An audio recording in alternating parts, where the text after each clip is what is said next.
Granpuff.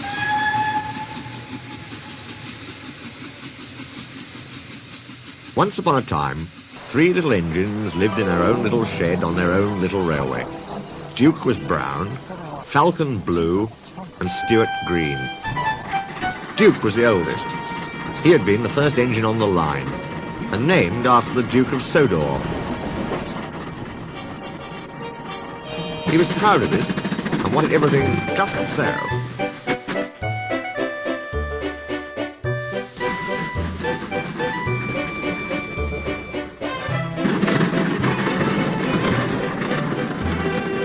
Whenever the others did anything they shouldn't, he would say, "That would never suit his grace."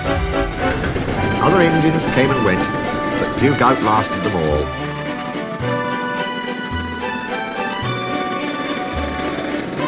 Stuart and Falcon used to call him Granpuff.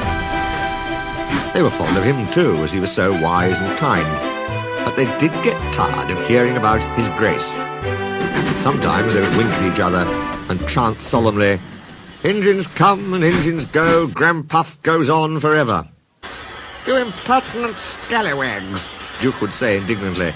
"Whatever are young engines coming to nowadays?" "Never mind, Granpuff, we're only young once." "Well, you'd better mind, unless you want to end up like number 2. "Oh, Granpuff, whatever happened?" "Number 2, said Duke, "was American, and very cocky. He rode roughly and often came off the rails.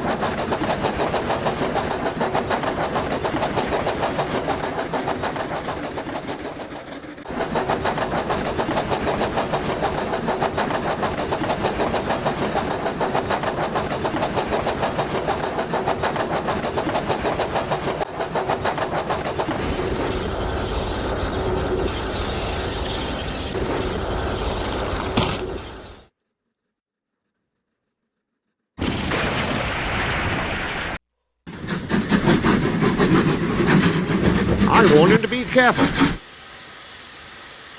"Listen, Bud," he drawled. "In the States we don't care a dime for a few spills." "We do here," I said. But he just laughed. But he didn't laugh when the manager took away his wheels and said he was going to make him useful at last. Why? What did he do? He turned him into a pumping engine. That's what. He's still there, behind our shed. Stuart and Falcon were unusually good for several days.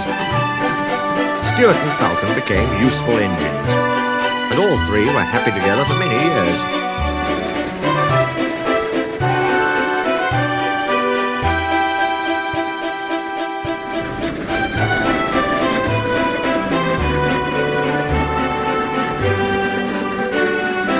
But hard times came, the mines closed one by one, and the engines had little to do.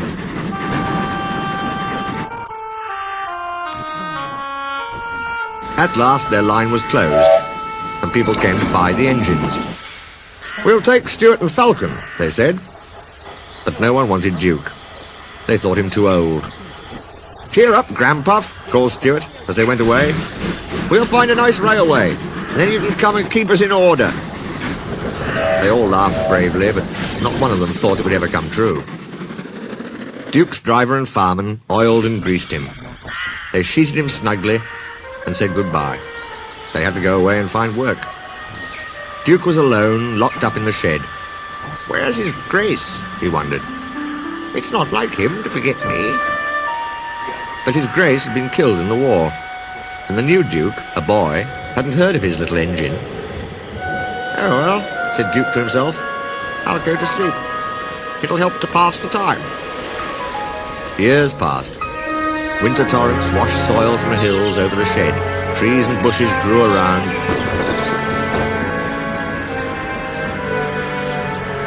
You wouldn't have known a shed was there, let alone a little engine asleep inside it. Have you guessed about Stuart and Falcon? Yes, you're right. They came to the Thin Controllers Railway. He gave them new coats and new names.